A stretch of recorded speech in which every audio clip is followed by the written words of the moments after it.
Hello and welcome to Songs for the Struggling Artist, the blogcast. This is episode 200.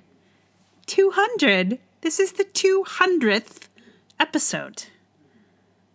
I mean, I thought about doing something special for it, but I could not think of what that something special would be. I was gonna bake a cake, but I'm not really a cake baker, and I didn't really get farther than what kind of cake should it be?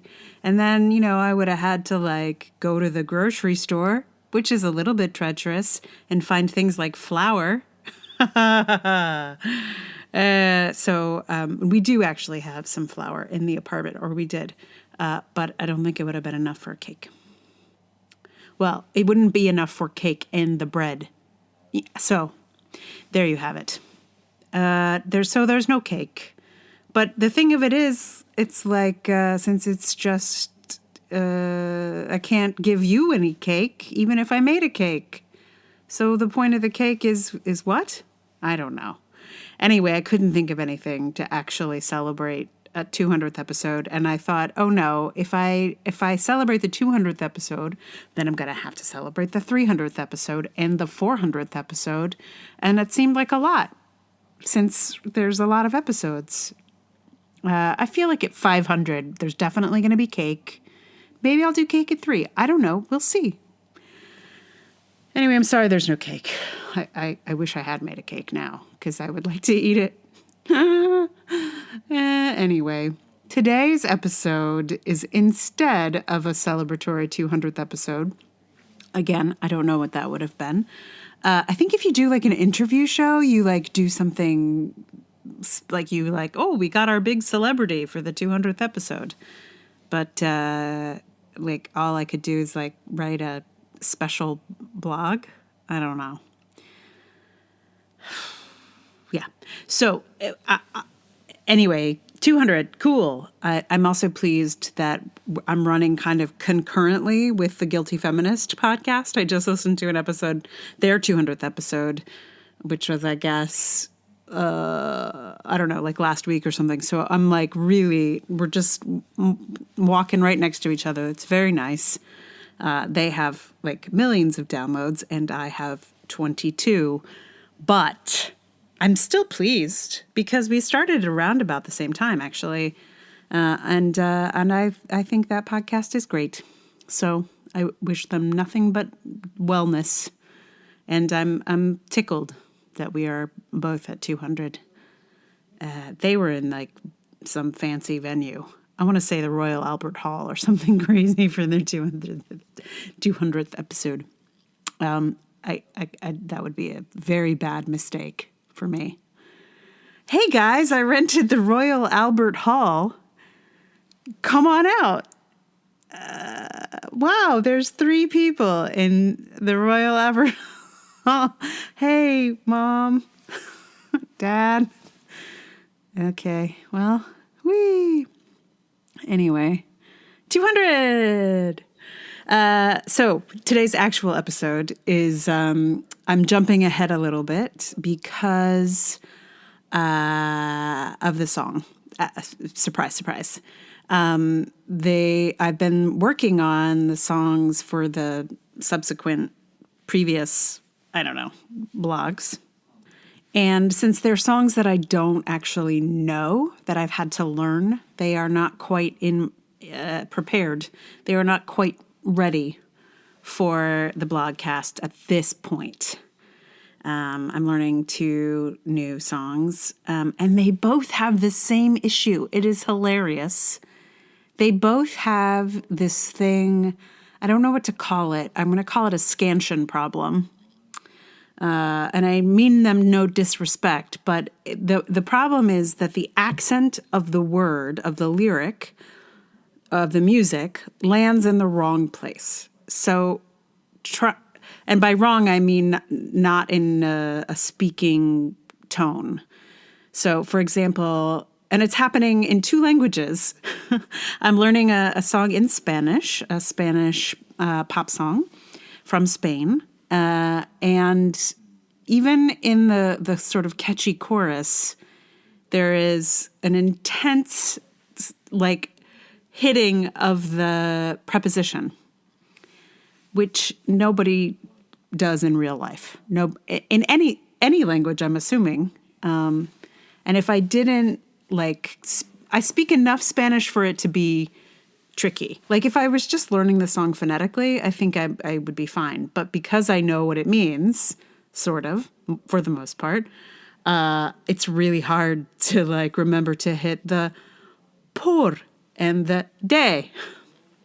Por encima de todas las cosas. Por encima de todas las cosas. I mean, I have to drill it. So that's why that song's not happening today. Because I've only gotten that far. I haven't even begun to address the verses yet. That's in the chorus. So, anyway, the other song also has the same problem, but in English. And not throughout the whole thing, just in chunks. Anyway, so I'm going to come back to those, is what I'm saying. And today, we're going to jump ahead to kind of a Gen X post. This one was weirdly a hit. A person I don't know saw it on Twitter and retweeted it and then posted it on her Gen X Facebook page, where it generated this kind of lovely conversation about New York and Gen Xery and whatnot. And it generated a lot of views on Medium, which has never happened to me before. Usually on Medium, so I post everything on WordPress and then I post it on Medium a few days later. And usually on Medium, I get 1 to 6 views. And this one got 250. So you never know.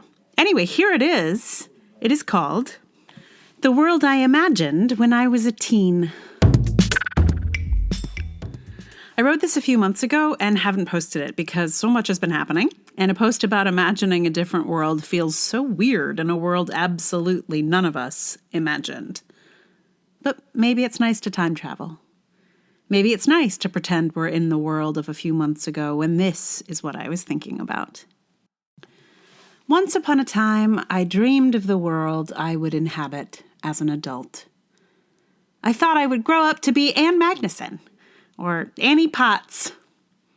I thought I would hang out in the cool clubs from Desperately Seeking Susan and be taken to a restaurant that had glass tables where I could watch myself while I was eating. The adult world I imagined featured a lot more cool haircuts and funky suits than I ever see in my actual adult life.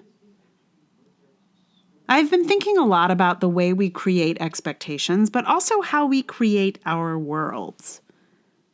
The world I imagined no longer exists. It may have only existed in film and TV, and it was created by the adults of the moment. It may have been the underground in the 80s, but that underground is long gone. I find I'm a little disappointed. I live in the very city that used to look so cool in Jonathan Demme or Susan Seidelman's films, but there is nothing here that is as cool as those films. There are so many banks and yogurt shops and hardly any funky thrift shops. You will never stumble upon a crazy cool jacket like Madonna wears in Desperately Seeking Susan, but you can find a dozen high-end cupcake shops.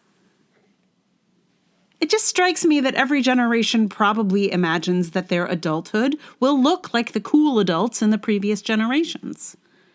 We think we will grow up to live like what we saw in our youth, despite the fact that when you look backwards, the common denominator is change. No one grew up to live in the world they imagined when they were children. No one. The first generation to grow up reading novels probably imagined they'd have a life like the ones in books. But those lives were already in the past by the time they read them. The children growing up reading the first novels likely lived in a world that looked nothing like the one they imagined. Maybe a few decades ago, someone dreamed a future full of banks and yogurt shops, and so created a New York that reflected that dream. Possibly a yogurt shop and bank New York, looks very cool to young people coming up now, and they will be disappointed to arrive here in 10 years' time when yogurt shops are no longer in fashion and there are no more brick-and-mortar bank branches. I suppose the tragedy and gift of the world is that change is so inevitable, no one can ever live in the world they imagined when they were young. In so many ways, the world I live in now is far superior to the one I imagined. A South Korean film won Best Picture. And there's so much interesting TV. There's been enormous gains in social justice, though not quite as many as I'd hoped for. And technology is like magic. There's better coffee and abundant poke to be had. I bought a pair of glasses for $15. And the Affordable Care Act has made healthcare a possibility for me and many of my artist friends. There are a lot of things that are way better than what I imagined, but some things are worse too. And mostly, a lot less cool. I'm an Ann Magnuson girl in a bank and yogurt world who knows the world is ever in flux and will never be as it was or what we imagine it will be. That's just the deal. I know it, and I still think it's weird. So I found out everybody doesn't know the song Mirror in the Bathroom by English Beat, The English Beat, also known as The Beat, apparently, in England, which I find hilarious. So in England, they were called The Beat. In America, they were called The English Beat. And I think they had a different name in Australia. I can't remember what it was, but I found that's very funny to me. Anyway, the song Mirror in the Bathroom, I adore. And turns out a lot of people didn't know it. I don't know. That's the kind of funny thing about how things were popular in Gen X time. Because I think as a generation, we had an interest in the obscure or the not a hit, which is why a song like Blister in the Sun is actually one of the most popular songs, at least among people that I know. And yet it never charted. It was never on the radio. It was never part of the machine. And I have a feeling this song is kind of part of that conversation, that sort of side conversation that was happening generationally. There was some top 40 fun, but there's also this sort of underground, this on the side situation. So you could miss, something that was extremely popular in one circle would be never even heard in another circle. So yeah, I think Mirror in the Bathroom was not, it certainly wasn't a hit on the radio here. But somehow I found it and loved it and imagined a whole world around it that never existed. Sigh. So you might think that I was about to play you Mirror in the Bathroom after all of that, but no. I should have perhaps learned Mirror in the Bathroom. I just don't, I feel with something that's got that kind of ska vibe, just like me and a guitar or even a ukulele is just not going to fly. I would happily sing Mirror in the Bathroom with a band. Absolutely. No question.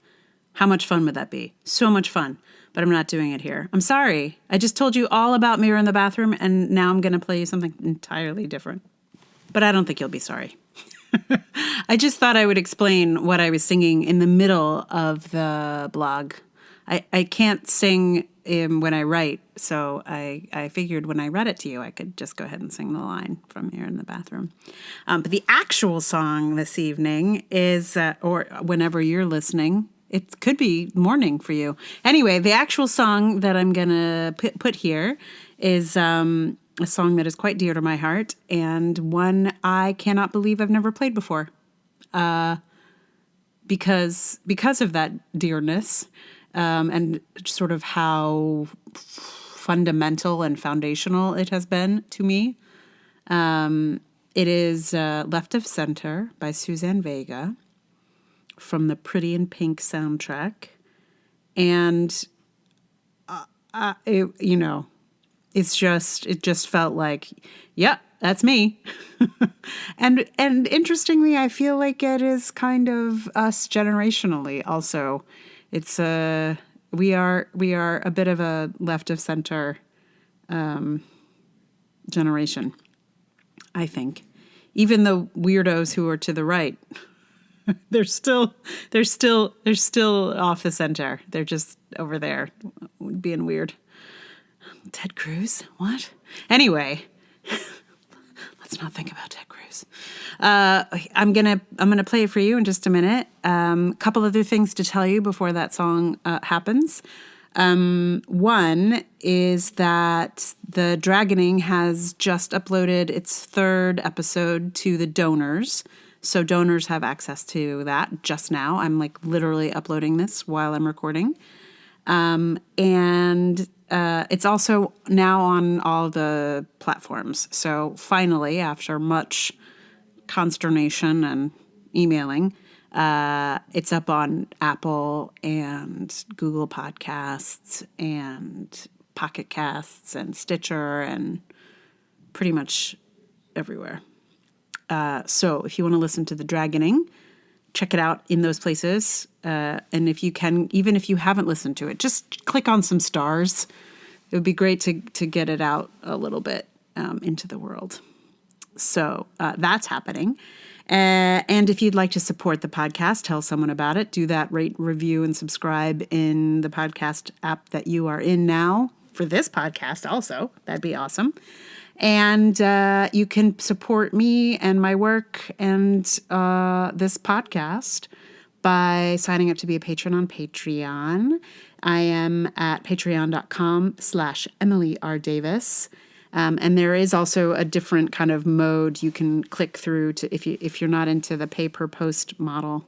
There's the monthly membership model over there as well. So many choices.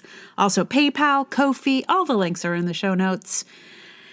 Thank you for listening. It is my absolute pleasure to be able to talk at you like this and to know that you're listening. So thank you for all of that. And without further ado, I give to you Left of Center.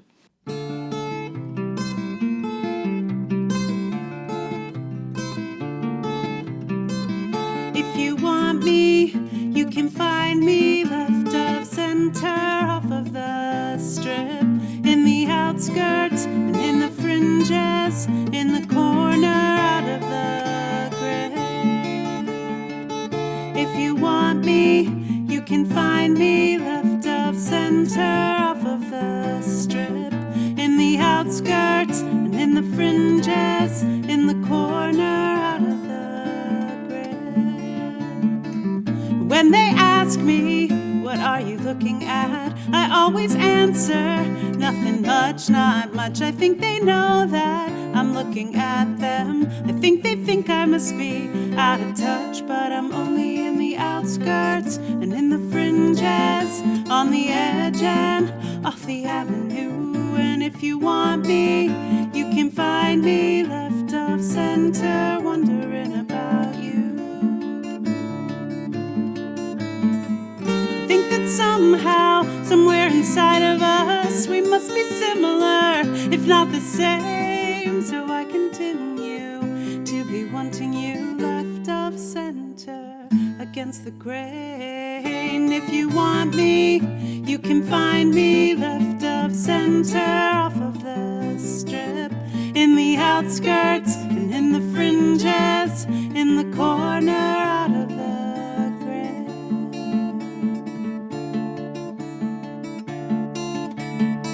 And when they ask me, what are you looking at? I always answer, nothing much, not much. I think they know that I'm looking at them. I think they think I must be out of touch, but I'm only in the outskirts and in the fringes, on the edge and off the avenue. And if you want me, you can find me left of center, wondering about you. If you want me, you can find me left of center, wondering about you. If you want me, you can find me left of center, wondering about you. Left of center, wondering